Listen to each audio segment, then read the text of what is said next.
Mic check, mic check. Morning Masters Podcast. Your host, Maine, of course. I got a special guest across from me, Miss Ashley Murphy.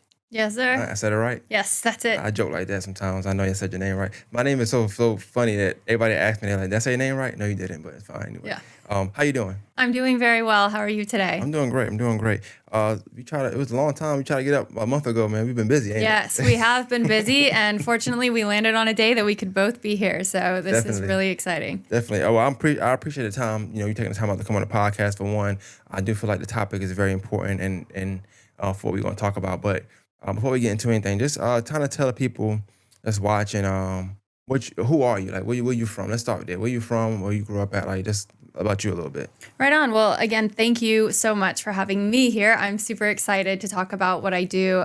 So my name, again, is Ashley. I am an herbalist here in the CSRA. I have been in North Augusta for the last 3 years, been in the CSRA for about the last 10 years.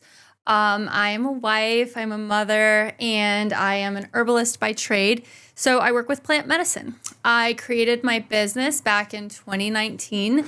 I started working with plant medicine from home just for my family and some friends, and it quickly became a big part of my day-to-day life. And I knew that there was a market for it because prior to making plant medicine, I would buy plant medicine products. I was buying CBD before I even got into making tinctures and salves at home. And so I just thought, this is something that I'm spending a lot of time doing. I'm good at it, and I'm working with friends and, starting to have like even strangers ask me for products. So I turned it into a business. And in 2021, we opened our doors to the public off of West Martintown Road. So we have an herb store. We have about 120 herbs in stock at any given time: roots, leaves, flowers. We're going to start working here soon with resins. And so, of course, we have essential oils and all the good stuff that we'll probably talk a lot about today. So that's me in a nutshell. That's my elevator pitch for you. So. Well, I appreciate it. That's a lot. Herbs. What do you think people think when they think herbs? That's a good question. What do people think? So I know like the field and the world that I live in, what I think when I think herbs. But if I had to think what people go straight to, I would assume they would think culinary herbs. So things like basil and oregano and even powders like paprika, that I think may be where people start with herbs. Mm-hmm. If people do have more of an understanding, then they probably go immediately to medicinal because most people do know that prior to modern medicine, herbs were all we had. Plant medicine was what medicine was for thousands and thousands of years. We've got documents from the Stone Age that show them working with honey and plants. And so, but I think that when people think about herbs as medicine, they either... If they don't live in that world and they don't understand what herbal medicine truly is, they either don't give it enough credit or they give it like way too much credit. No in between. There's no in between for people. So that's what I'm here to do, is help educate people and kind of give a more a modern approach to traditional medicine. Mm-hmm. There's a gap between modern medicine and traditional herbalism, but those two things can coexist so beautifully. You just have to know what you're doing and what you're working with. So, and I asked about the herbs part because you said a lot of things, basil, and honestly, I don't think about that when I think herbs. To me, I'm not gonna lie. Well, maybe my culture, I don't know. We call it seasoning. Okay. I don't even think. Sure. Like you said, paprika or like oregano, all that stuff. I don't know. That is seasoning indeed. It is seasoning. Yes, we use herbs to season food. Got you. That's funny. Yeah. And then I don't know if this would be. I don't do this. I'm not down anybody that does do your thing. But marijuana is that herbs or is absolutely that, sure. Okay. Mm-hmm. You said medicinal. My first, we call it weed, but it was marijuana.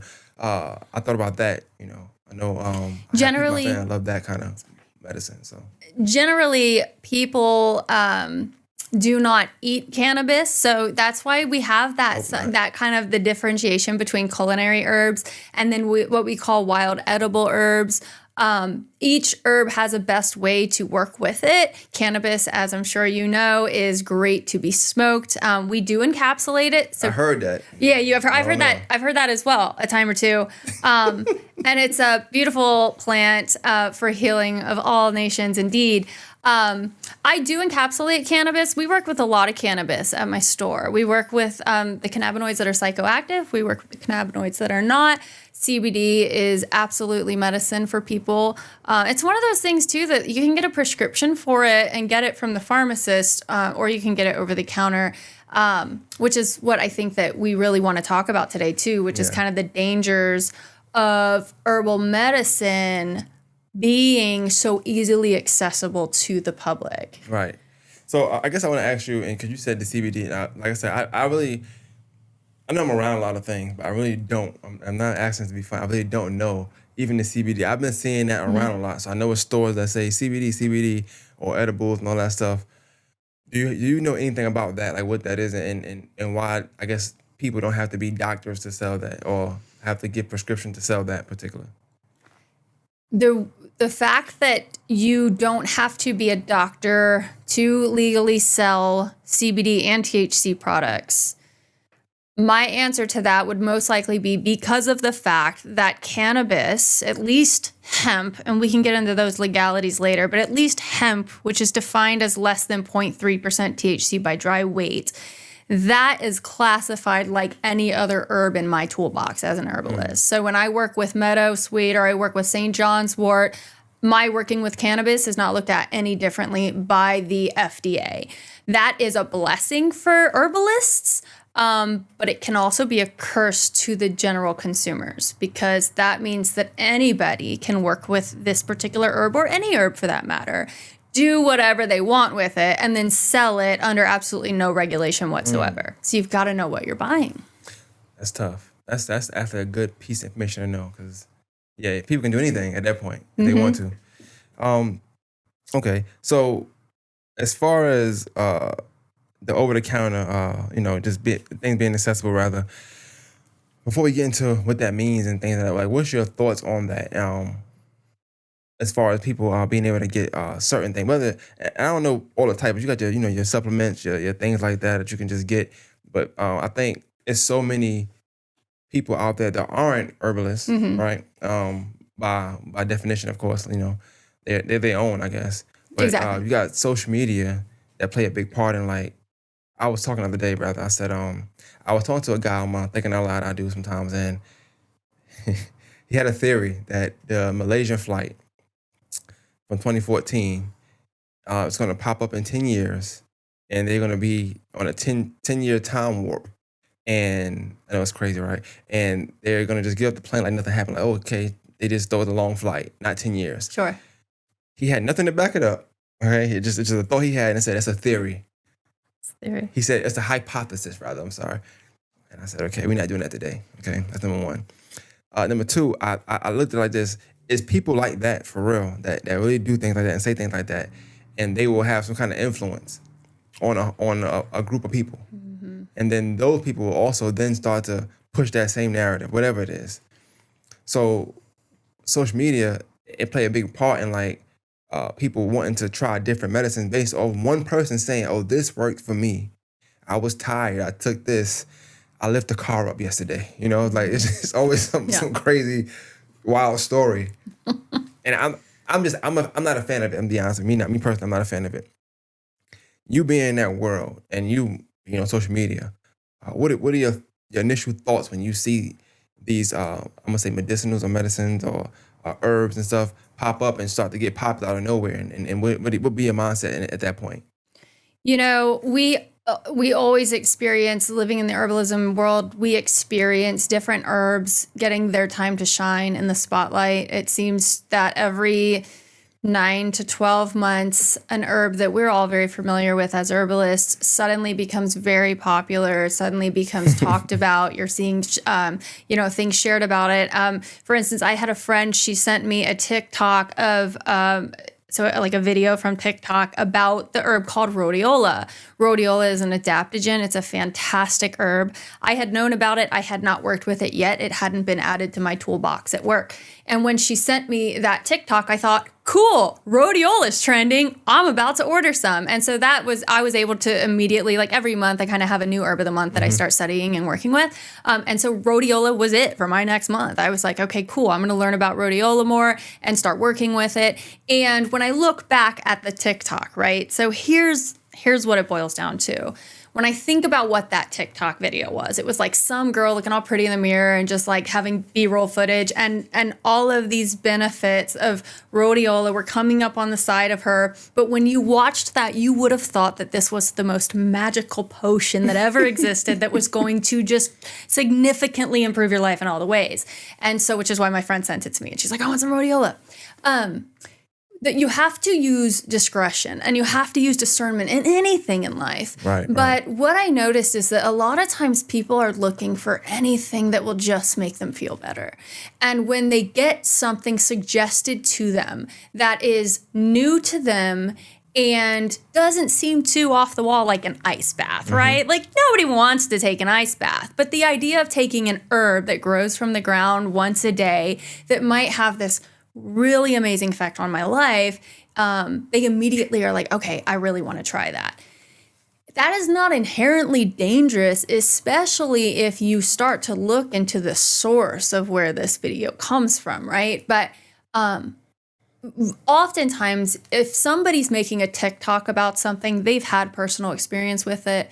Where you want to be weary about things is, and by the way, no herb is going to magically change your life overnight. So that's a whole nother conversation. But where I get nervous for people, especially the elderly, they get preyed on by these ads that come up on the internet. And Google's pretty good about not letting people be taken advantage of, but not every website is. And so sometimes they'll get fed these ads that say pain no more, just buy one bottle of this, half ounce for $120, which you'll go through in a week, and then it doesn't do what they said it was going to do, because that's not how herbal medicine works. But it's not that the product that they have is not legitimate, but they miseducate people. They give people false promises. It's all but false advertising at the end of the day. And the FDA actually does kind of watch us, as in people in the dietary supplements field. They do watch us to make sure we're not using language that they advise against, such as pain and anxiety. And but companies do it. And my personal opinion is, if the company that you are thinking about buying from is using a lot of those buzzwords, I would steer clear of them, because they clearly have no concern for the law. And then also they're probably just preying, sadly, on people who want some relief, without educating. Can we talk about that for a second? Like, you used to mention buzzwords. Can we name a few and kind of tell us what that means? What that means when they say that, and how the consumer might take it. Sure. Some of the most popular words that you'll see on, on packaging may be organic or all natural. And the sad thing about that is our country is quite lenient on what you have to do to earn titles like that. I was actually talking to somebody the other day that in another country, in order to be organic, you have to be pesticide free. That land, that soil has to be pesticide free for at least 60 years. That's a long time. Here in America, that is only a 6-year rule. So if I, spray at my home, like we have a garden, and if I were to spray it with pesticides, I, really theoretically shouldn't use it for several years. The United States says, hey, 6 years is enough. And then other countries, 60 years. So chemicals are obviously very, very toxic, and we don't want to be eating those foods or using those plant medicine that those chemicals have gotten into. So when you see things like organic, does it mean that this crop was sprayed without any pesticides? Sure. But how long ago did that soil have those? And that soil is part of an ecosystem that is constantly regrowing and regenerating in itself. And so you've got to take all of those label words, with a grain of salt. Same thing with all natural. Well, something can be all natural, but it can contain herbs that will literally kill you at the wrong dose. I don't work with any of those plants, but I have those plants in my toolbox so that I know what they look like. I know, what they smell like. If I ever come across them in the wild, I'm going to know to steer clear. But the buzzwords and the proprietary blend, All that means, I'm not gonna lie, that word sounds amazing. doesn't it? What does that See, mean? proprietary blend, you're like, I love it. It's kind of attractive. It's an Yeah. attractive word. Listen, I've I would used it buy before. I'm going to be honest. I've used it in my products. And all it means is it's my own recipe. That's what proprietary blend means. Okay. That means that we've thrown a bunch of stuff, like we, as in either at Abika Naturals or whomever uses that on their label. It just means that they threw a bunch of great ingredients together. They formulated a recipe and no one else knows about it. It's their secret recipe. Proprietary blend. Proprietary blend. It sounds lovely. Sounds great. And it's not wrong, but like, just don't get caught up on stuff like that. Really look at the ingredients and keep in mind that a lot of times, even companies with the best intentions, they use a lot of fillers and preservatives in their products because they have to, because they mass produce. So we don't work with anything like that. And maybe there's a small fraction of our products that have some like non-GMO type preservatives in them due to the nature of them. But generally with our capsules and things like that, we're not going to pump them full of extra stuff so that they'll stay good for a long time on the shelf. We don't need to do that. I don't ship them out to other stores. I make maybe 1,000 capsules at a time and they sell within the next 3 to 4 weeks. And then I crank out 1,000 more. And these other companies, I mean, they're cranking out tens of thousands, if not probably millions, depending on the size of their business. They are shipping them all over to little gas stations sometimes where they'll sit for 2 years, And so they have to put a bunch of stuff in them to keep them good on the shelf. Whereas small businesses, we don't have to do stuff like that, Man, I didn't think about that because stuff could be at a gas station for a long time. Oh, yeah. A very long time. Yeah. And you still selling this all natural or this, and it's probably not even that no more. Yeah. Oh, yeah. It could be bad now, maybe. I don't know. It absolutely degrades over time. So that's why they put these added ingredients in there. Oh, wow. And also, when you work with these added ingredients, you get less of that original herb. You know what I mean? So if we work with size 00 capsules, which doesn't have to mean much to anybody, but in those capsules, you're getting 100% herb from us. In other brands, you're going to get 75% herb, and the other 25% is going to be a stabilizer for that herb. I'm not comparing it to, but I don't know if you'll watch like some of the drug movies. I feel like if you're not saying this, but like y'all stuff is pure. Oh yeah, the others pure. are stepped on. Very it seems pure. like Sure, that's exactly. like that verbiage for me. I love it. That's helpful. Yes. I want to read this myth, and you tell me. I messed it. I said myth. It says a daily dose of vitamin C supplement will prevent the onset of the common cold.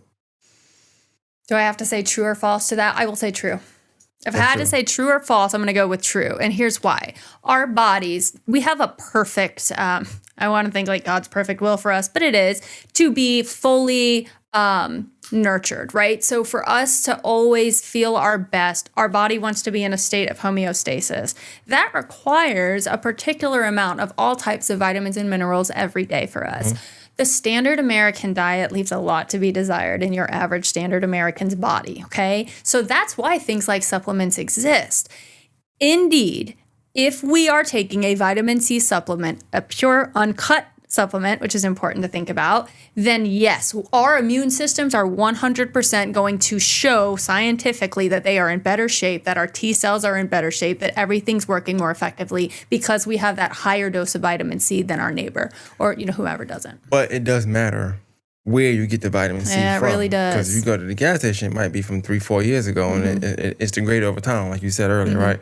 So can they come? Is that something somebody can come buy from you? Is that something absolutely. You sell? Oh yeah. And I want to plug where you at, right? Sure. Where you selling at? What's the name of the store and stuff like that? So Abika Naturals is the name of our store. It's ABECA, Abika Naturals. That's not a real word. I was saying ABCD, so nice. I really like that. That was crazy. We should. But anyways, it's my kids. All their letters from their names just put together because I was so so passionate and excited about starting an herbal medicine business that I'm like, I don't care what it's called. There's my 3 favorite people. I'm just gonna throw their names in it, and Abika was born. So we have Abika Naturals. We're an herb store, so we have all of those loose leaf things, but we make products with it. Now, vitamin C, we don't make that. I also have retail products. Clearly, I don't just sell things that I make.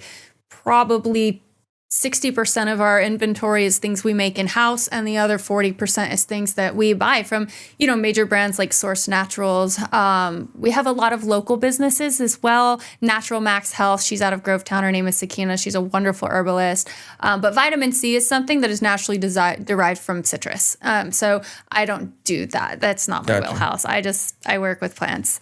But yeah, so we have vitamin C pure ascorbic acid powder that you would like mix into a drink. Is there anything that you feel like, whether it's social media, whether it's like a myth, whether it's just some common, whether it's sayings or things you heard that people feel how people feel or think about certain herbs, and it's just not true?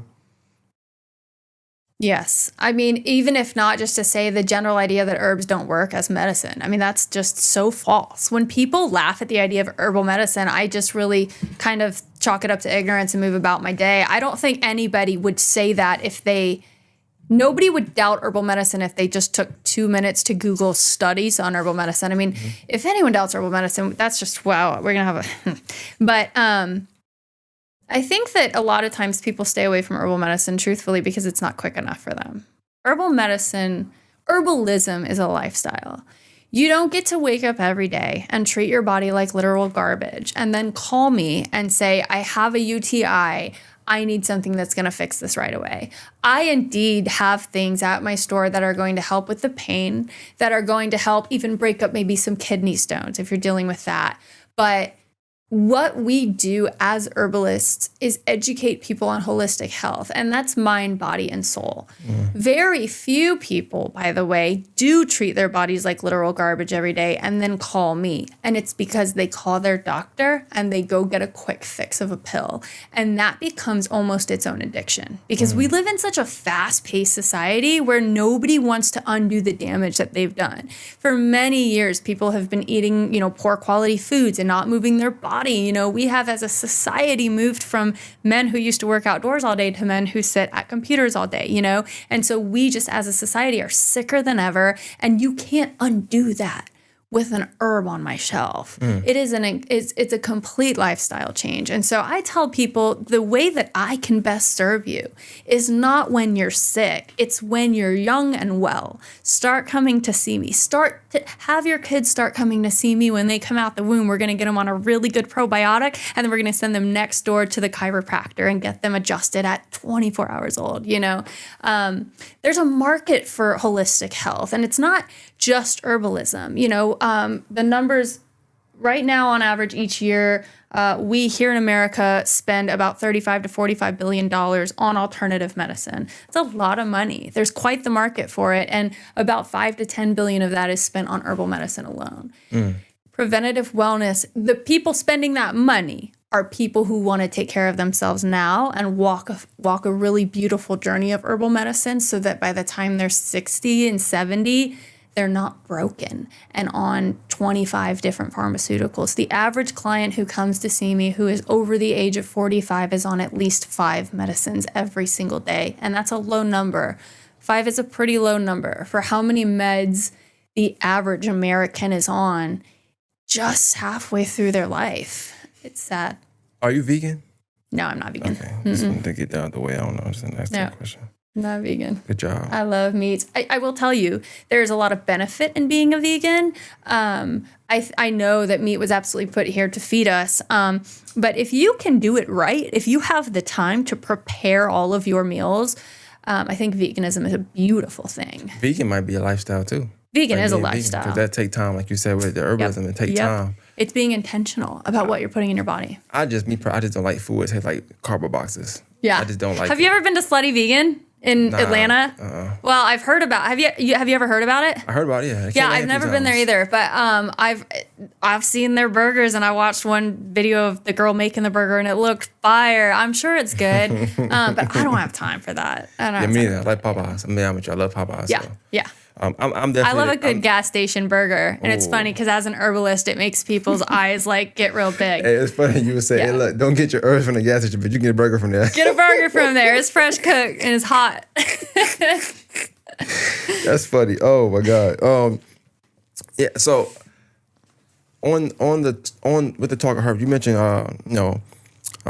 having herbs having herbs that can help with certain things, pains or whatever, things you're going through. Like you said UTI. I guess that's a woman thing, right? Or is that a man thing? I don't know. Men can get UTIs. They're more common in women, but yeah. Gotcha. I heard that saying before. I just always hear through women, so I just think it's something I got to deal with. Sure. Okay, cool. So everybody can get it. All right. So, but there are herbs and things that can help with pain. Absolutely. Is that? I'm not trying to keep going back to it. Is that the marijuana? No. Okay. But yeah, sure. Marijuana absolutely helps with pain. Vision, I heard. Is that not true? No, it's like a. You might be thinking, I know that glaucoma patients work with marijuana. Yeah. Not super familiar with that like detailed case report, but yes, I've heard of it as well. But marijuana, so we have an endocannabinoid system. Our body is literally filled with a bunch of receptors that bind to the cannabinoids found in THC and CBD. You said cannabinoids? Mm-hmm. Cannabinoids. Do you want me to spell it? It's long. Okay. CANNABINOIDS. Cannabinoids. Oh, and nice I think word. some people call them cannabinoids. It's one of those things, like especially in herbalism, you will hear the names of compounds and the names of plants like changed by the herbalist. Tomato. Yeah, exactly. Exactly. So, no, man, like we work with white willow bark, which basically contains an acid in it that is the same thing that they extracted and put into making aspirin. So aspirin is salicylic acid, and our bodies create that based on one of the compounds inside of white willow bark. So we work with that in our inflammation, tincture, which I'd love to call it our pain tincture, but I'm just not supposed to do that, so I don't. You make your own aspirin?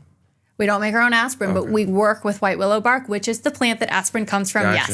Isn't that cool? It's like a remix. It's like a remix, yes. I love remixes.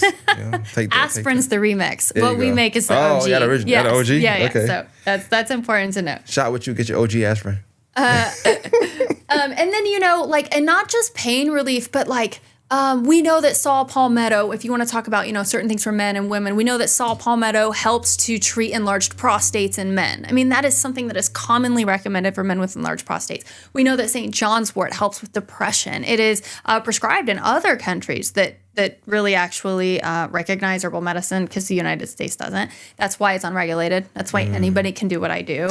Not to cut you off, but the depression. So what's some things you said they could use for that? St. John's Wort. St. John's Wort? St. John. So think St. John Wort, WORT.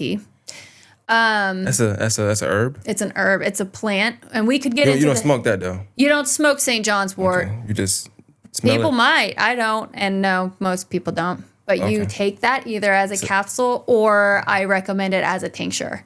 Okay. Fresh plant if you want to get really exact, but A tincture. A tincture. It's a plant.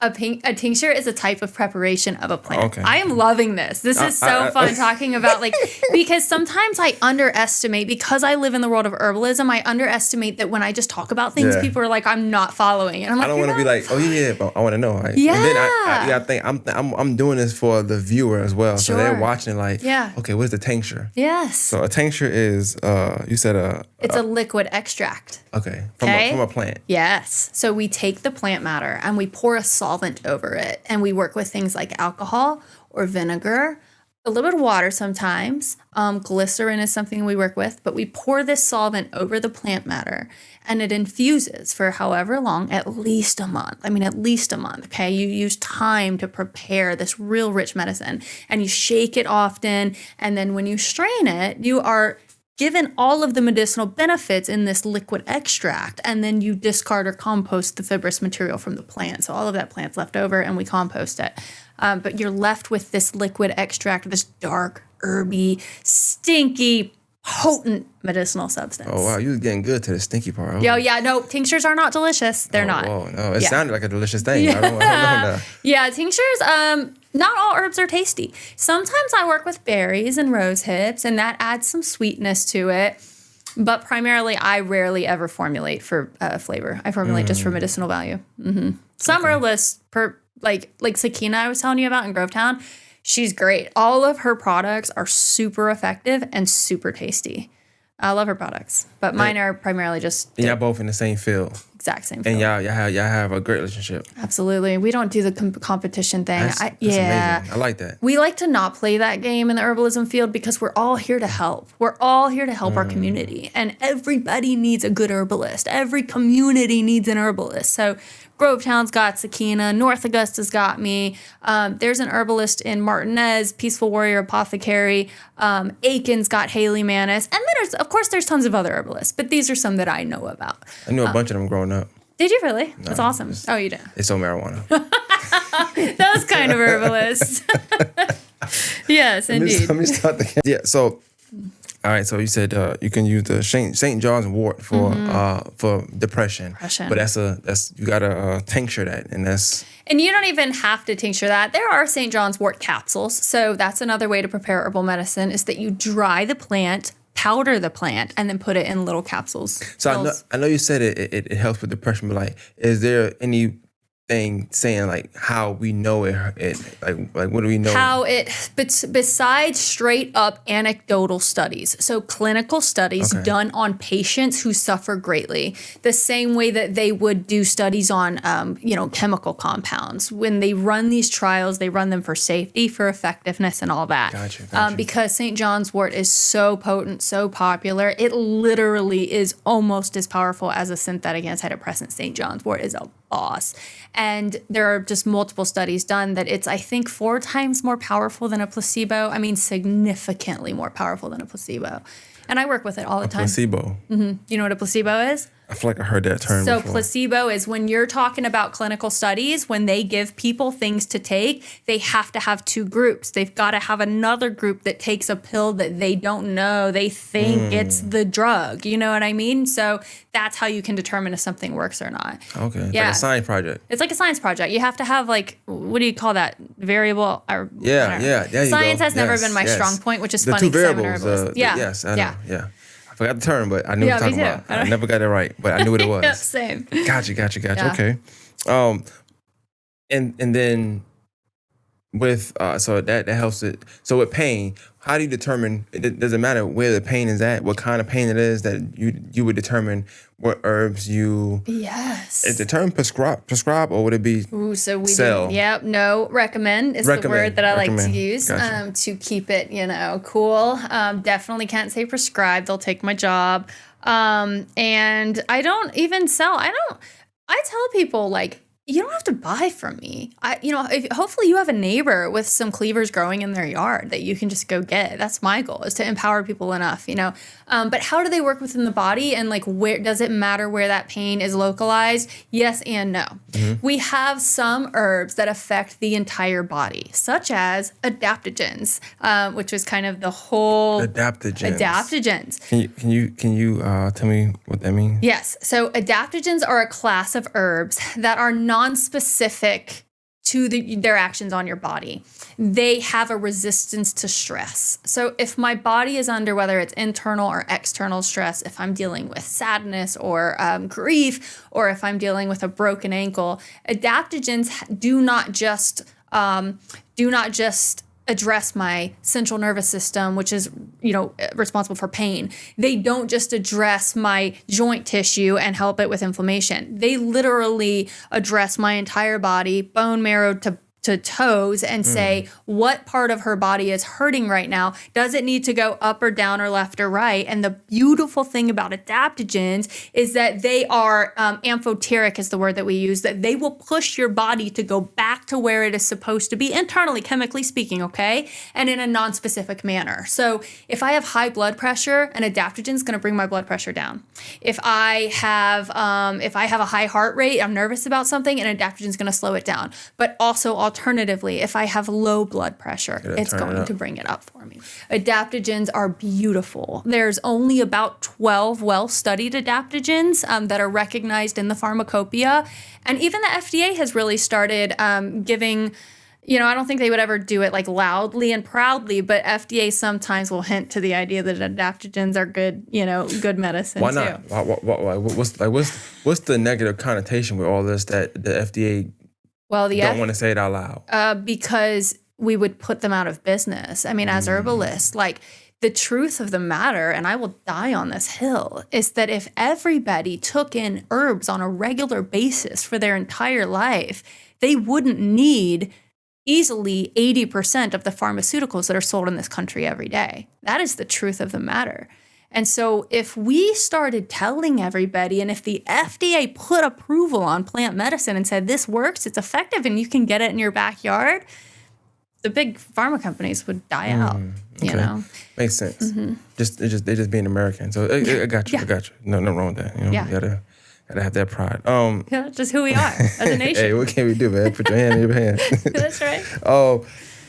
Okay, so adaptogens, is there certain types that you can talk about now because you know about it? Like, what's the top 3 or adaptogens?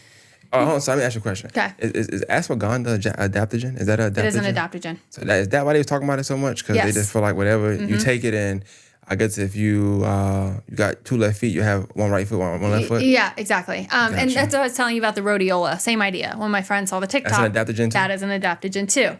I don't know. Rhodiola sounds a little better than ashwagandha. So. It's funny you say that because it's about 5 times the price of ashwagandha too. Yeah. So ashwagandha is like I love ashwagandha so much. That's funny. But since we're like comparing and stuff, ashwagandha. I was gonna say great value, but yeah. Great value. That's better. That's That's your great value. Oh boy. So, but I love ashwagandha. I work with it regularly. And like right now I am on a nice blend of Schisandra and rhodiola. Schisandra berries are another adaptogen. Of the 12 that we know for sure are adaptogens, there's several others that scientists have said, hey, these probably will be, but we need more studies. Top 3. Ooh, that is so tough. Because I don't think I have a top 3 type of clientele. Yes, I do. But what's funny is, okay, I'll just say this. I like to work with ginsengs for the elderly. So think Asian ginseng, American ginseng, Korean ginseng, Panax ginseng. All of the ginsengs are fantastic for the elderly. And all of the ginsengs are adaptogens. I work with rhodiola in a lot of different types of people. Ashwagandha I work with primarily in people who have hormonal imbalances, a lot of PCOS people. And it's very relaxing. So people with really bad anxiety do well on ashwagandha, whereas rhodiola is a lot better for people who need more stimulation in their life, feel a lot of fatigue all the time. Is herbs or anything, does that have anything, is there any correlation to people who like burn sage at all? No, it's not. So I'm so glad you asked this question. I feel like under that status, a lot of sage burners that was like, I've been using this since 1991. Stop playing with me now. Calm down. So I work with sage as a hormone help with people in menopause. You can also work with sage for children a little bit, but there are some people that don't just work with plants for their medicinal value. They work with plants as a spiritual value. It's ironic because I actually came to faith last year and devoted my life to Jesus. And before I did that, I still never dabbled in witchcraft. I was never into witchcraft.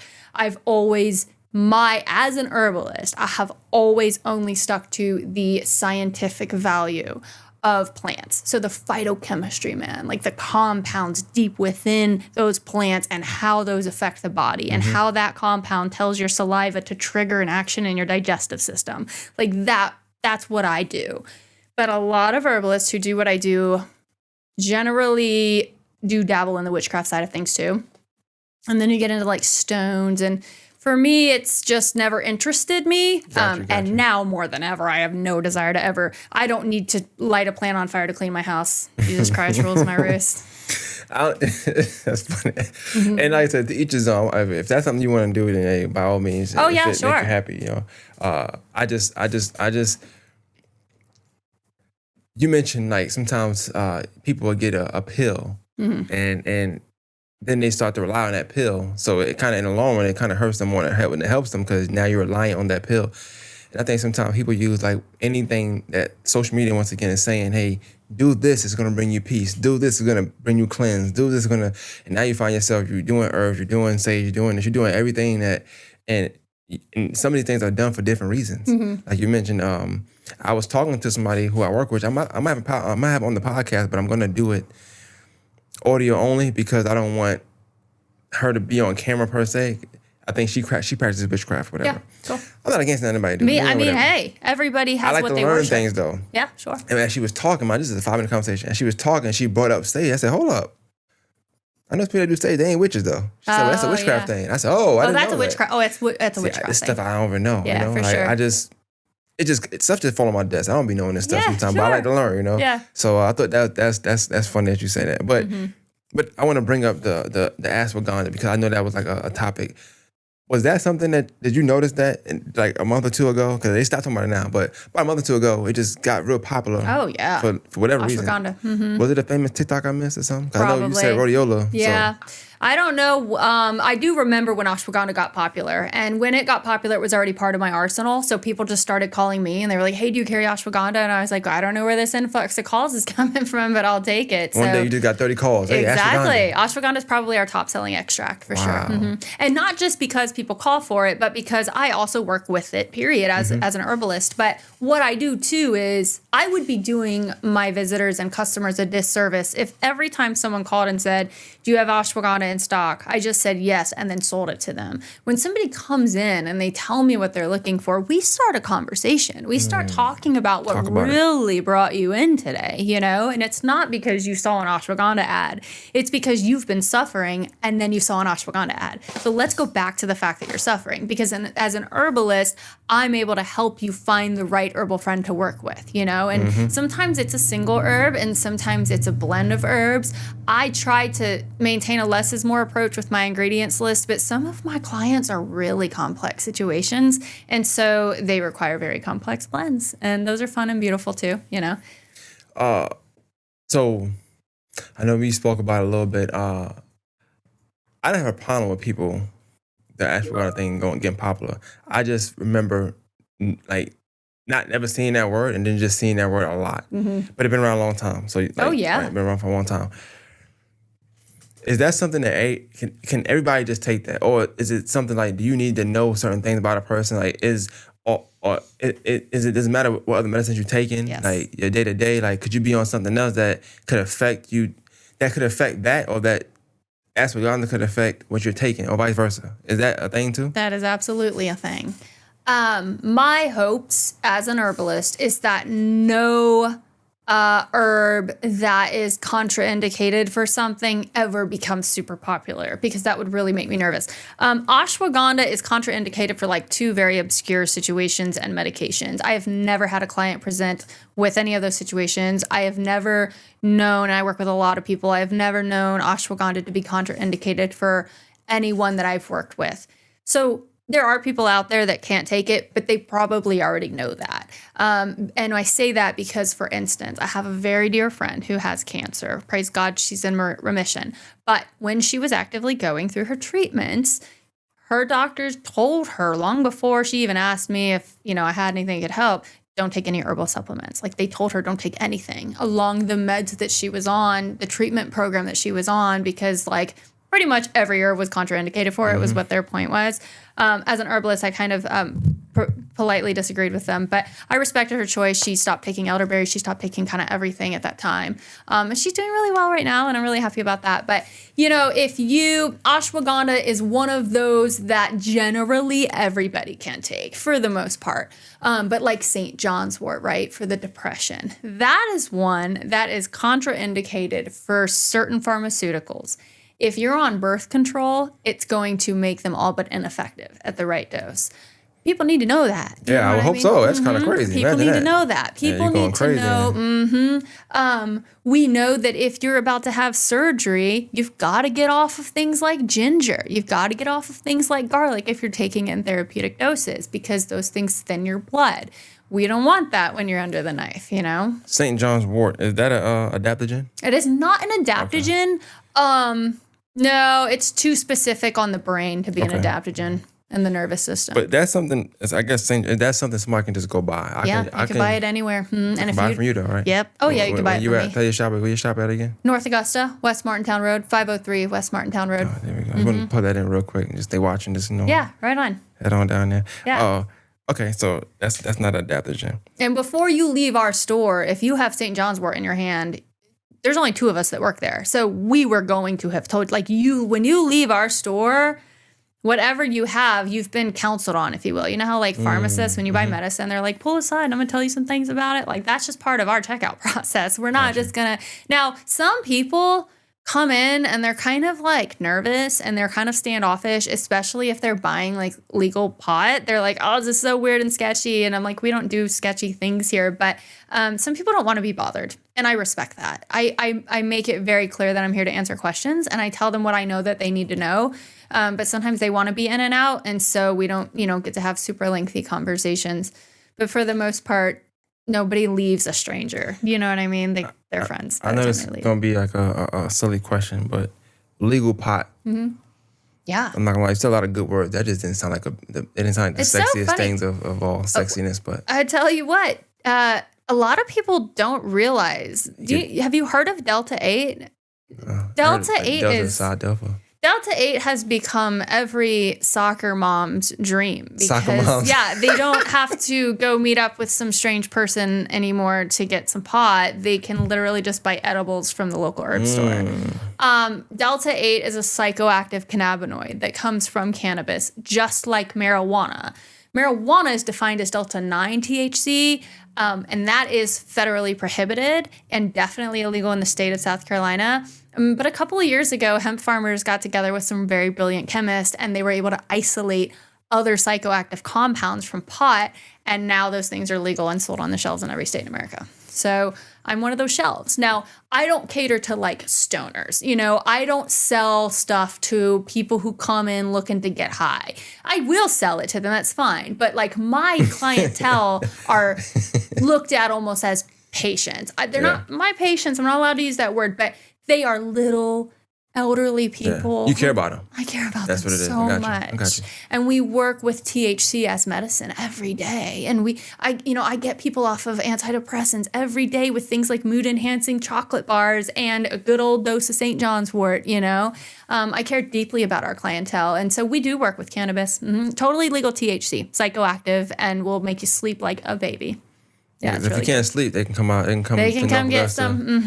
Oh my goodness! Like your quality of sleep. We have a tincture. Well, it's an oil. I don't want to confuse you. It's a liquid extract. It's called Sleep Well, and it's got just enough legal THC in it. You don't smoke it. Okay. You take it in your mouth. We sell Delta 8 flower that you can smoke. It doesn't sell very well because, again, our general clientele is not like. So if you don't smoke it, how should you take it? I mean, I'm at me lost. Like, how else do you take it if you don't smoke it? The people that are way like smarter than I am and people who have a lot of really cool equipment, they're able to squeeze this real sticky resin out of the plant, right? That is high in that Delta 8 compound. And then that's where I start with it. I receive that sticky, what we call distillate oil, and then I put that into a carrier that makes it more palatable and easier to work with. And it really is just an oil that you put right into your mouth. Drink it down. You can cook with it if you want. I mean, you do all types of stuff. You can cook it and fall asleep. Like you can put it in your steak or whatever. Sure, yeah. Rice and peas. Yes, you absolutely can.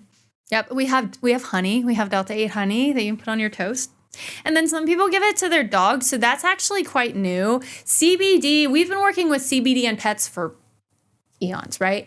But THC in pets is becoming increasingly popular. And that was kind of a treat to find out because a friend of mine one time, her dog got a hold of her gummies and the poor dog freaked out, man. Like she sent me a video of her dog and he was like sitting on her bed just shaking and she was all upset about it. And so we're both feverishly Googling like, can a dog die from too much THC? And the dog was fine. The dog's still fine to this day. She's sweet. But I have started hearing from my customers that they're giving their dogs like dabs of honey and it's totally chilling the dogs out. And then my dog got into some the other day on accident. I was taking a dose and then I accidentally got it on the floor and Daisy went and licked it up. And I was like, okay, cool. So this is going to be a fun experiment. Like I knew how much roughly milligrams was in that. And she was totally fine. And so it's showing that at the right dose, it can be very beneficial for high-strung dogs, who have like separation anxiety and stuff like that. Yeah. And vets are more and more recommending it these days too. Isn't that cool? That sounds amazing. I was going to ask you, we kind of talked about a lot, but as it pertains pertains to herbs, there are people who are just anti-doctor. Oh, They're anti-hospital. They're anti-health insurance. They're anti all of that stuff, right? Um, and I think I would assume at that point they turn to you guys. But from what I hear, and our culture, my culture rather, a big person they talk about is Dr. CB. I don't know if you. I'm pretty Oh, sure you know yeah. who he is. I mean, of course, right? And I guess the thing is, there are a lot of things that that herbs have, or that they possess, or you can get from herbs that really you would find out that the hospitals or the healthcare, whatever, they're not doing their job, but it really is it's inflation on a lot of things. You paying a lot more, but in the long run, the herbs are probably just more. I'm not trying to use buzzwords, but it's more natural. More natural. Well, they are, and they have way less side effects. We don't call things that happen to your body with herbs side effects. We call them like bonuses, When you're taking these pills that have this quick fix value, it goes without saying that it's kind of like whack-a-mole, right? So it's like every time you treat something with a pharmaceutical, you're going to whack that down and something else is going to pop up without a doubt because of these pharmaceuticals. The side effects are bad. So then the doctors just give you another pill.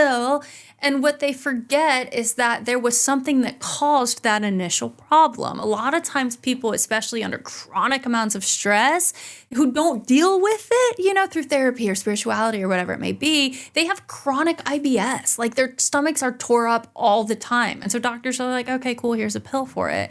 Instead of encouraging them to deal with the stress or the grief or whatever it may be, And that kind of starts dabbling in like Chinese medicine that equates every organ to an emotion. And like if you are not dealing with particular emotions, it will affect certain organs, which I think is a really beautiful style of medicine. I'm not super educated in it, but I do know that if you're not taking good care of your mind and your soul, your body will show it. Like without a doubt. And again, that's what I see in a lot of my clients. I see people that harbor onto anger and people who have lost loved ones and never dealt with the grief yet, and they're just very sick. And I encourage people, with the help of plants, you need to get well holistically. You need to look at your life and say, I need to take care of my mind better, my body better. People who sit and watch the news all day, they have significantly higher amounts of depression in those households. It goes without saying, you are what you think, you are what you eat. News is a sad place. It is a very sad place to be. And I think that it's important to know what's going on in the world, but I think that it's more important to have a healthy amount of what you're feeding into your brain. So if you are being up to date with what's going on in the world, are you spending half your time learning about it and then the other half of your time talking about it? Because at which point of your day does something positive fit in? Right. Are you spending time with people that feed you good things? Are you watching TV that feeds you good things? Which my thing is, turn the TV off. TV, really, there's no point. There's absolutely no point of a television besides like background noise, Not in today's society. Not in today's society. You can buy your phone, your laptop, everything. Right there. Yeah, and I think that we as a society have gotten away from what truly matters in life, which is human connection. If we would focus, I just did a speech recently at a middle school, and I was just encouraging these kids to make sure that they have a good circle of friends in their life, because isolation is dangerous, and we were designed to be part of a community. I mean, the top 10 like scientific facts about people who have a strong sense of connection and those who don't goes from better financial situations, to better health overall. They're less likely to get sick.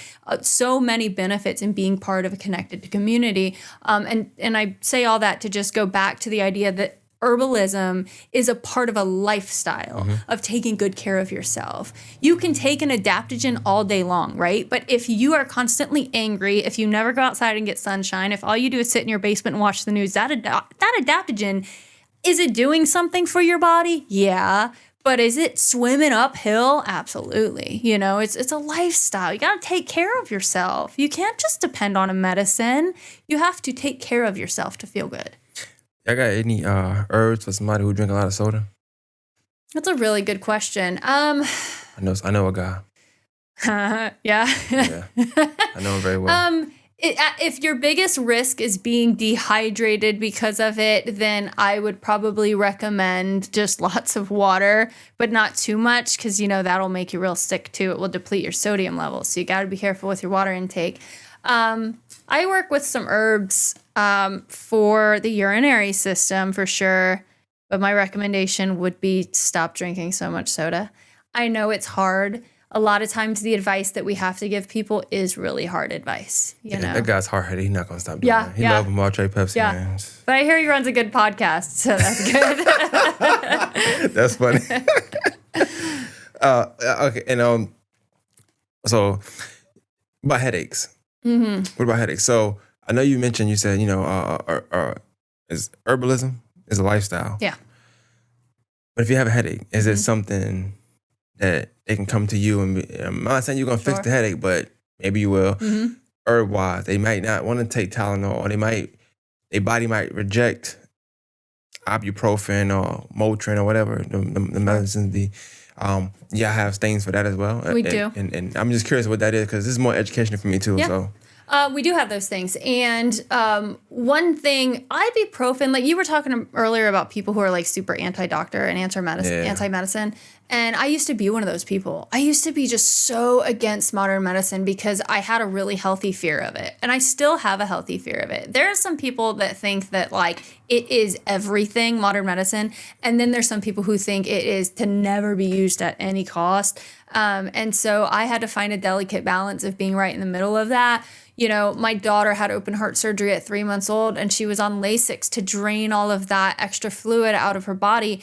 I don't know that I would have wanted to see if cleavers would have worked. Do you know what I mean? That makes sense. Thank you, doc, for this Lasix prescription.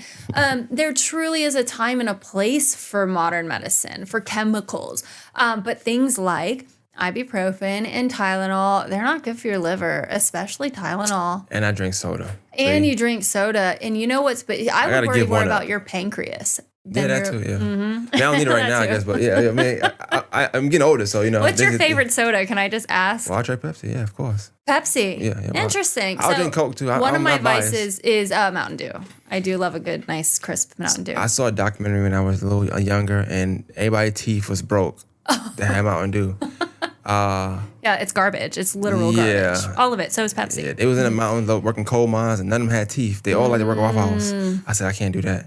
I had one woman present years ago who was chronically ill, and she drank about a 2 liter a day of Mountain Dew. And I said, ma'am, I need you to not do that. And she said, that's just not possible. So it was a roadblock for us. We still worked together, and, I tried to help the best I could. But sometimes lifestyle changes are scary. Hey, why I try Pepsi the lifestyle? Yeah. Right now. How much do you drink every day? I just want to make you feel bad about it. So I don't drink a 2 liter every day, but I have in the past. I have done that. I'm not gonna. I have done it. That's a lot of soda. And I don't refrigerate it. I drink it. Do you drink any water at all? Yeah, I do drink water. Yeah, that's good. That's really good. What I try to do. I try to drink like a bottle in the morning, a bottle in the middle of the day, and a bottle in the evening. But sometimes I don't get to the ending. I just drink. I know in the middle of the day I will. At the beginning of the day I start. And at work I drink one. I'll be working outside sometimes too. Mm-hmm. So I will do that. But if I got a headache, I drink a lot of water. If I got a headache, I feel like it's probably I'm drinking too much soda. Yeah. But maybe next time I got a headache, I'm gonna just come see you and. Yeah, but again, right before I recommend an herb, I am going to advise on at least 3 lifestyle changes, that someone can make. And again, those things are hard, but it's kind of like I was a smoker for like 20 years, and I got to a point where my throat was hurting all the time. And as an herbalist, I'm like, oh, what herbs am I going to take? And as an herbalist, I also was like, when are you going to quit smoking? Yeah, you said it earlier. You said you could take the herb if you don't change what you're doing. So eventually I did quit smoking, and that was a very spiritual thing for me. I could have never done that on my own. I'm clapping. You can't hear it. I'm clapping right now. Oh, very nice. Thank you. July will be 1 year since I quit smoking. That's amazing. Yeah, thank you. Yes. And I don't deal with a sore throat. I don't deal with fatigue. I don't deal with feeling like I've been poisoned every day because I was poisoning myself every day. You change your lifestyle. Yeah, lifestyle changes are so important.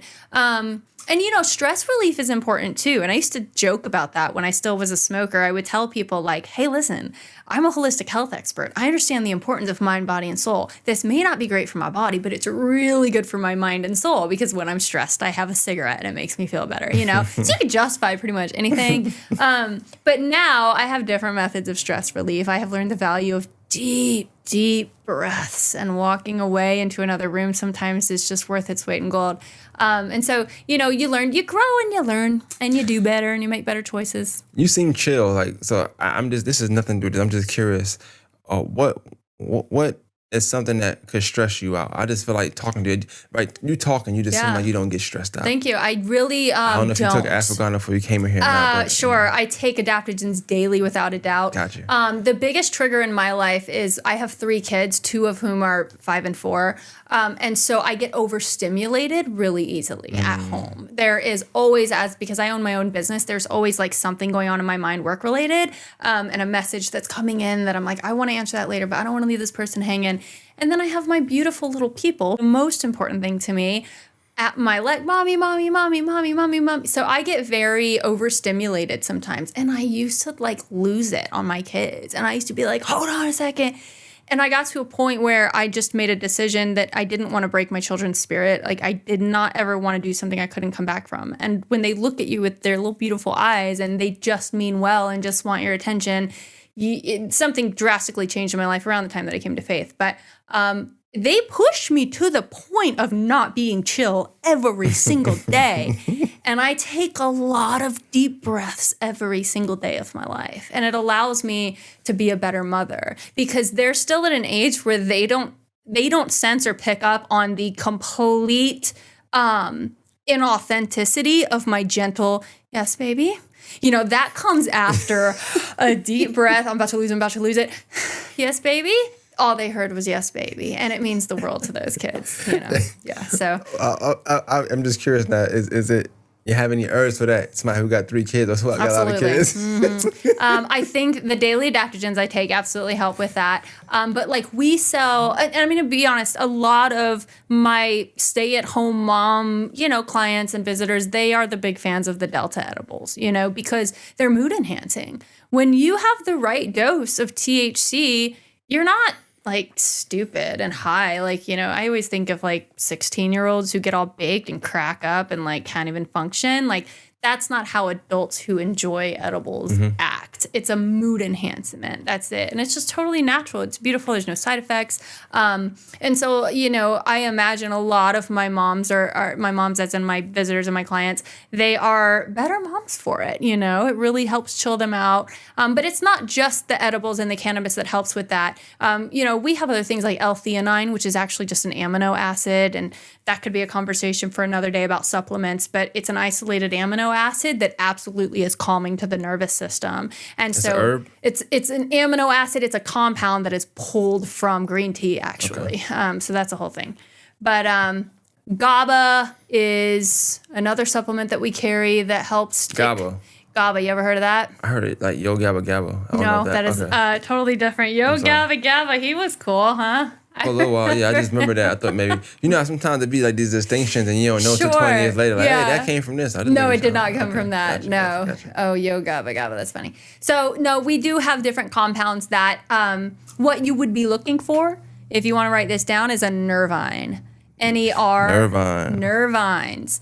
Those are good for your nervous system, which is responsible for that whole like fight or flight response. Like, I am getting very, very emotionally disturbed right now. I'm hitting my peak. I'm about to hit fight or flight. I need to be calmed down. Your nervous system gets a little buzzy and it needs to calm down. And I also recommend chiropractic for people. Chiropractic care is very important. They tap into like parasympathetic systems, which is way deeper than beyond my understanding. The way that they like press on certain like pieces of your body and the cartilage, and it really affects. When my kids get adjusted at the chiropractor, I get to watch the color of their faces like change. There's like this ebb and flow of change in their face because of what the chiropractor's doing to their body. It's really cool. But that is shown to help overall for sure with immune support, but also mood support. I had I don't know if you even know about this, but I like to joke a lot, but it's a rapper named Big Sean. He said he went to the chiropractor one time and he grew 2 inches. I don't know how true that is. It's just, I'm not making a joke. This is something he said. He said he went there and he grew. Like, I don't know. Once again, if I had to say if that was true or false, I would say true. Definitely. I don't know. I believe him. Chiropractic care will straighten you out. It will. Yeah. That's funny. We go to Cornerstone Chiropractic, which is fantastic because they're our neighbors right next door at work. We're in the same plaza, and I'm like so spoiled. I live and work, and my kids go to school within a half a mile radius of my home. You in Augusta? What street you on in Augusta? I'm sorry. West Martintown. West Martintown. Yeah. Oh, so you okay? So you all right? I be on Martintown Road, but I don't know what's okay. Next time you're on Martintown Road, you're gonna look for a sign that says Herb Store. It's a white sign and it hangs down low. We're about 2 miles off of I-20. Oh, okay. So y'all further up. Okay, We're further up. Okay, gotcha. Yep. Okay. I know. In South Carolina, you can't have your signs too high. So that's why. Is that why your sound low? No, ours is there because we share the building with our dentist upstairs, and so his sign already exists. But the city of North Augusta won't let us have an additional parcel, so we had to just hang on to his. A lot of weird rules in South Carolina. There's a lot of weird rules, and what's funny, especially North Augusta. Hey, listen, all I'm saying is they clearly do a good job at their job because when I moved into my store, I put a sign up on the front of my store. Within 2 hours, I had a call from the city of North Augusta. Someone had clearly, their job was to drive around and try and find signs. That's all they do. That's, wow, I'm impressed. I'm not even mad. I'm impressed. They called me and said, pay up. You owe us money for that. I don't know the name of that road, but if you go down Martintown Road, you can make a right. I guess it's Buena Vista or something. I don't know, but long story short, I'm driving. And you know where Gary's at, so I'm up the street. I'm driving turn, and it's like the cop was on the opposite side of the street going one way. I'm just turning to that same 4-way street that now I'm going the other way. He spent around, pulled me over because I had a seatbelt on. Wow. I said, how did he see that from over there? You know, before I lived in North Augusta, I used to get pulled over in North Augusta all the time. And it was when I lived in Georgia. And I'm not saying, I don't know if this is true, but someone recently told me it was because I had Georgia plates. They were like, They didn't play. I thought because I was black. See, look at me. No, See? yeah, It's probably the Georgia plates. That makes sense. Listen, we can put racism behind us. We're going to. I can't ever. I know it happens, and I can never live in a world where people treat others a certain way because they're black. And so I'm not ignorant. I know it exists. But in a situation like that, my heart would never allow me to think it was because you were. You know what I mean? My heart's like, it's because your tag says Georgia. But now I'm thinking that for real. I had tinted windows, so they couldn't really see me. Yeah. But I also got pulled over a lot of times. I'm talking like 24 times. I only got ticket once. Wow. That's awesome. See? But you know what? The one thing about North Augusta is it's typically it's the same people, but they nice. They were never mean. They never like bothered me. Never did nothing to me. And see, they were always mean to me. Oh, they weren't always mean to me. No. It was almost like, get out of here, go back to your state. Like, I'm just over the bridge, man. Like, yeah, because every time I show my like, hey, do you live here or not? I said, I just work over here. Yeah. That's it. I don't live here. I just work over here. But they're very territorial about if you don't live in South Carolina, don't change your plates and you got 30 days. Yeah. You know that rule. I heard that rule all the time. Oh, yeah. Moving to South Carolina was the biggest logistical nightmare I ever experienced. I wish sometimes I never did. I love North Augusta, though. Yeah, I do too. Yeah. Oh, it's such a beautiful I worked in Aiken city. for a little while. Aiken is a very weird place, but I liked it. It's just, I don't know. I never felt like I fit in Aiken. Yeah, I know I didn't. Thank God. Yeah. I'm not going to talk bad about it no more, but Aiken was a rough 18 months of my life. Really? I was like, I worked out there, and it's just like, I can't operate like this. There's no way. You just know when you're like around a place that's not your people and not your place. You're like, I'm gonna get out of here as soon as possible. It got to the point where I could talk to somebody and say, you're not from here, are you? I just knew. Yeah. I'm not from here. How you know? I said, I'm not going to say how I know, but I just knew you wasn't from here. And then I asked, said, how long you lived here? I just knew you was from here. I could just tell. Your birth here have to be. But yeah. Y'all got any herbs for that? Y'all got any herbs for like that? Make people like maybe think better, read better, Absolutely. be smarter? So we and a lot of times my goal is when I work with certain herbs with people that it helps them become nicer humans, because some people do come to me for help and they're really nice to me, but after just, we have like 1 hour consultations. By the end of that, I recognize quickly in them that they're probably not the easiest person to love by those in their lives. It takes one to know one. I think I'm one of the hardest people to love, and anyone who is close to me would tell you that. I have my redeeming qualities, but some people I'm like, you could probably use a little bit of this to just calm you down and stop making you so quick and heated so quickly, And then we do have herbs for things that do make you smarter and things that do make you, ginkgo was one of the studies I was going to reference. We see that working with dementia patients, slowing down the progress of these neurodegenerative diseases. So you have herbs that are adaptogenic, where they affect the entire body. And then you indeed have herbs that affect just the brain, not just the brain, but their primary action is on the brain. Mm-hmm. How do you learn all these words? I'm just curious. You said a lot of big words. I ain't stopping every big word you said. Okay, sorry, yeah. But I like them, though. He tells me that all the time. He's like, can you not use those big words? Yeah, I mean, I like it because I do. I also know that the way social media and the world works a lot of times, if you do use big words, people just automatically assume you're smart. Not that you're not. No, that's why I have these. Listen, I wear these sometimes so that people think I'm smart. That's why I have glasses. I wear them seriously. They're not real. They're blue light blockers. But sometimes I just wear them so that people think I'm smart if I can't fool them with what I'm saying. But when I talk about herbal medicine, I'm like, I know what I'm talking about. I don't need my glasses. Yeah. When you read, do you put them on?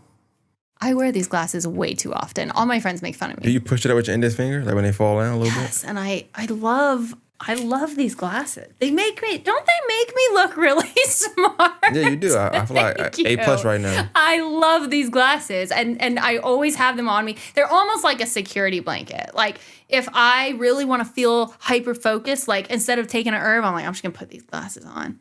Now, boom, all the answers come to me immediately. Yeah. Like superhero, really I like that. Kim Possible. Exactly. Yeah, they're an accessory, and they make me feel smarter.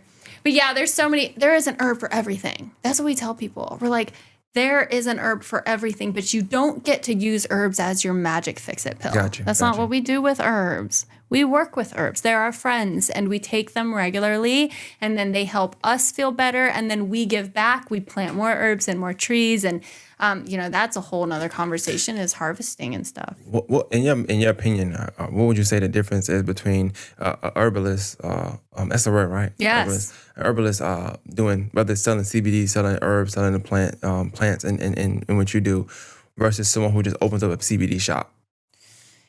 Good question. I'm going to be very cognizant how I answer this as to not, a lot of times when you're dealing with people who have CBD stores, a lot of times you're dealing with business-minded entrepreneurs who have a healthy respect for cannabinoids, but see CBD for exactly what it is, which is a very lucrative business.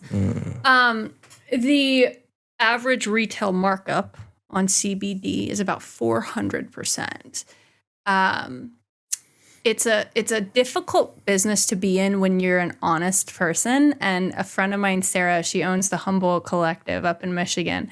She is a lovely woman, and I bought her products long before I even started working with herbal medicine. And so when I became friends with her, it was like the biggest celebrity crush come to real life ever, because she didn't even know I existed. But I bought her products, and then when I opened my own store, I started stocking her products at my store. So it's come full circle, and we have a great relationship, and she's greatly respected in the CBD field because she's been making CBD products for years before CBD even got cool, and she has never sold them for that regular retail price because she knows how big that markup is.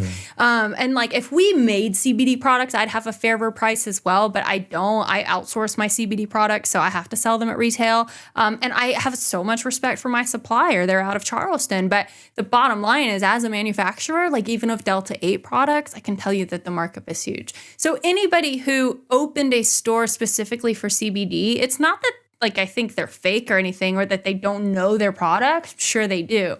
But they probably didn't open it because their number one motive was to help the community with plant medicine, as much as there is a buzzing type of plant medicine called CBD. We're going to go open a business and sell it. No differently than, the toy store downtown. People love toys, so they opened, the toy store.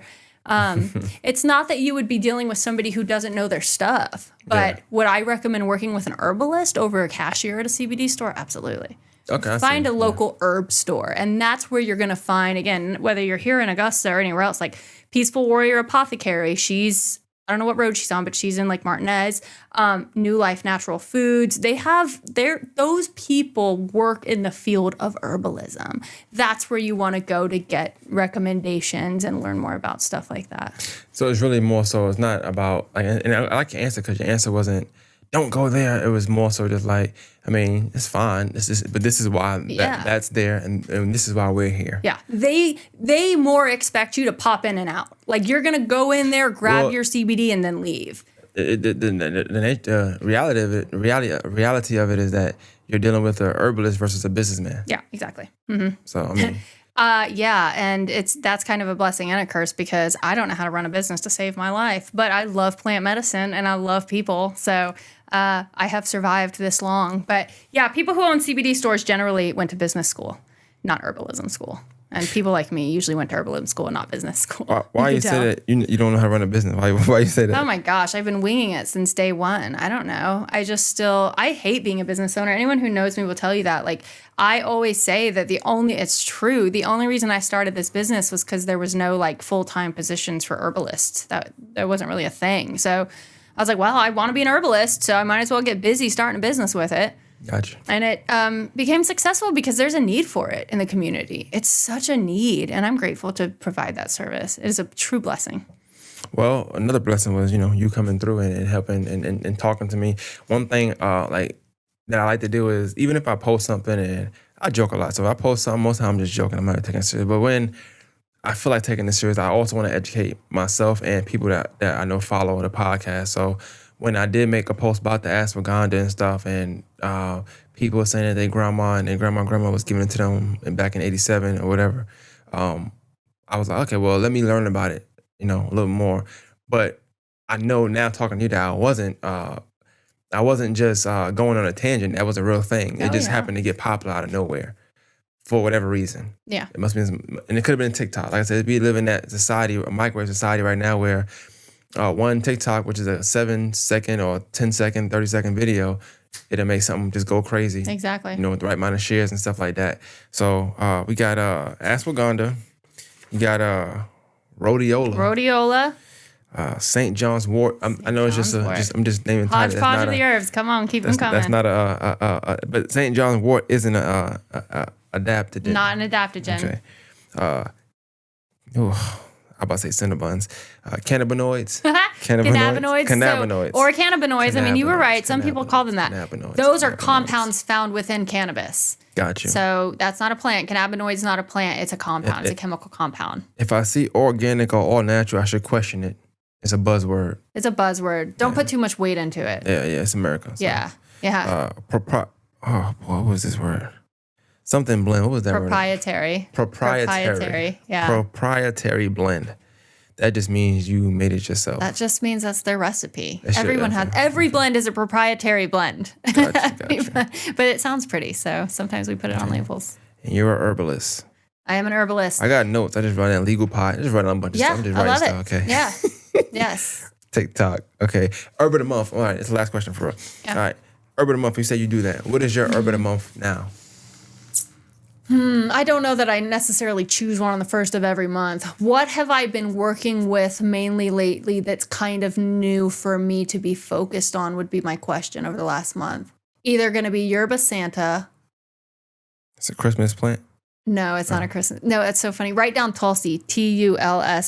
That's one of my favorites. And that one smells like Christmas. I love Tulsi. Doesn't it smell like Christmas? Yerba Santa, or, I've been working a lot with turmeric lately. I've definitely dived harder into turmeric in the last month than I have ever before. What do they do? Turmeric. Okay, so turmeric is really anti-inflammatory, but I'm glad it's getting brought up because it's going back to that whole herb of the popular herbs, like ashwagandha suddenly got popular, and then rhodiola. Turmeric and elderberry had its time too. Turmeric is just a really popular herb that sometimes people think it's the only herb that has medicinal value. Turmeric is super anti-inflammatory indeed, but what does that mean? I know you said anti-inflammatory. I used so think about if your body is on fire, right? Mm-hmm. So some people suffer from fibromyalgia, and I got a fever or something like that. No, not a fever. Okay. No. So think If I bang, I said fibromyalgia. If I bang my elbow on the wall, right, like it's going to start pulsating and it's going to be right. I imagine it as a color, like bright red inside, which is what fibromyalgia is. It's where like their whole bodies are lit up with inflammation. It's very sad. But they are just always in pain. Turmeric indeed calms down inflammation. Okay. It goes into your body, not like an adaptogen, but it goes to the specific points of inflammation and just cools it down. So it's a very popular herb for that. But what I want people to understand is that it's not the only herb for anti-inflammatory properties. In fact, I don't know any herb that does not help a little bit with inflammation. Herbs by nature are anti-inflammatory and antibacterial because they have to be to thrive in the wild because they're constantly under attack. Plants, you know, the way that they can thrive, like the way you see little dandelions like growing up in concrete is because it has very strong medicinal properties so that it can survive all of that abuse, you know? So, but turmeric's a very popular anti-inflammatory. We work with it alongside black pepper. And I have it with some white willow bark, which is the painkiller, the aspirin that we were talking about. White willow bark, yeah. Yep. And so those work really well together for pain. The OG.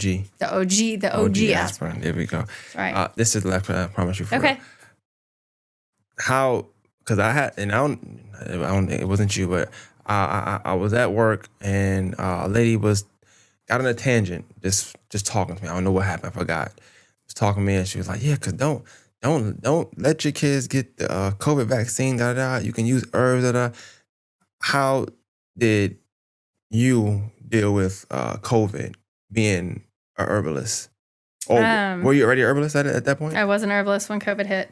And my business boomed because people with anti-doctor and people were anti-doctor. Vaccine. Yep.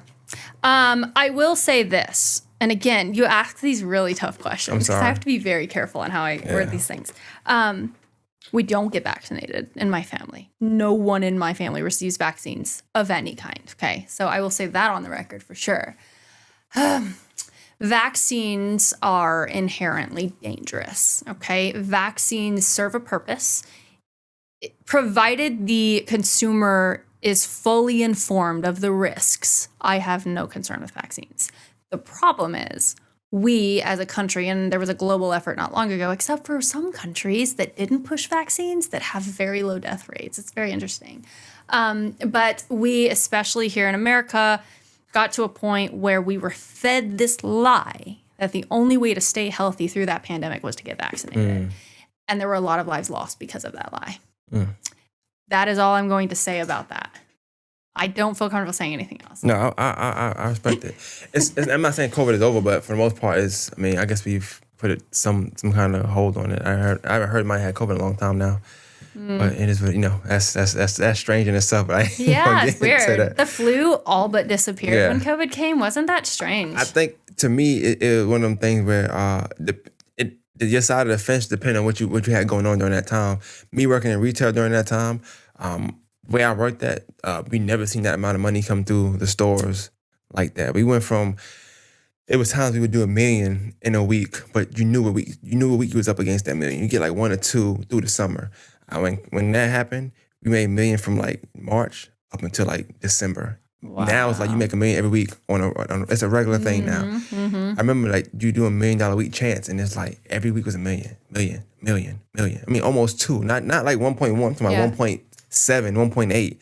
Mind you, we were closing early because they had the curfew and stuff. Yeah. So what I thought of the whole COVID thing, I wasn't thinking from the medicine standpoint or herb standpoint. I was like, I'm getting paid a lot of money now. You know what I'm saying? I didn't catch it until the very, very end. And how'd you fare? Oh, I survived. Yeah. Okay. Was it rough on you though? No, I think I had it one time. Okay. When they kept calling it Corona. Yeah. Everybody was joking. I was podcasting at the time and I was producing, and I remember falling asleep. I never sleep like that, but I fell asleep as I was producing. They were like, man, you all right? Wow. My body that day is just like, I don't know. I never felt that weak ever. Wow. And then I finally I felt good, and I didn't get my strength back for another 2 weeks, it seemed like. But I didn't know what COVID was at the time. Yeah. So then when I got it like in 2021 or something like that. I mean, at the time they say you take 14 days off, you come back, whatever, whether the test is positive or not when you're done. And I'm not gonna lie, I had a blast in 14 days. I never had a real vacation ever Wow. since my whole time working where I work until last year. And that was like my first ever time where I missed my kids because they couldn't be around me. Right. I missed them. But at the same time, I never had them 2 weeks and not ever being around them. So like I really was just by myself for 2 weeks, just watching movies.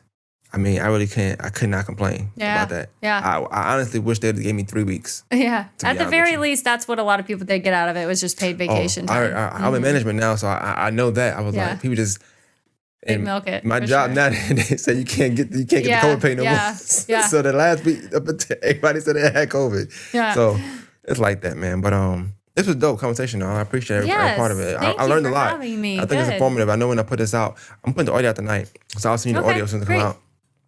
But I know when I put the visual out and stuff, I know I'm gonna get a positive amount, a great amount of feedback, because there are people that have inquiries, and a lot of questions I asked was mainly because I know people got inquiries, but then also there are people that are anti whatever. Even people that are anti herbs, they think, even though herbs and everything. Tell them come see me. I'm gonna tell them come see you. That's why I kept telling you, North Augusta. Where we at again? West Martintown Road. West Martintown Road, and I love nothing more than a naysayer. Tell them, come on, I love a good challenge, and herbal medicine is such a beautiful life that it gives you real, true preventative wellness. And so anybody who, if there's any piece of someone that thinks it's not real or thinks it doesn't work, tell them to come see me. And I will not give them a magic herb that's going to change their life, but I will spend as much time as they want letting them pick my brain. And by the time they leave, they will definitely think differently about herbal medicine. Hey, there we go, man. Look, this was dope. I appreciate you stopping by. Thank you. More Than Masters podcast. Be out. That was good.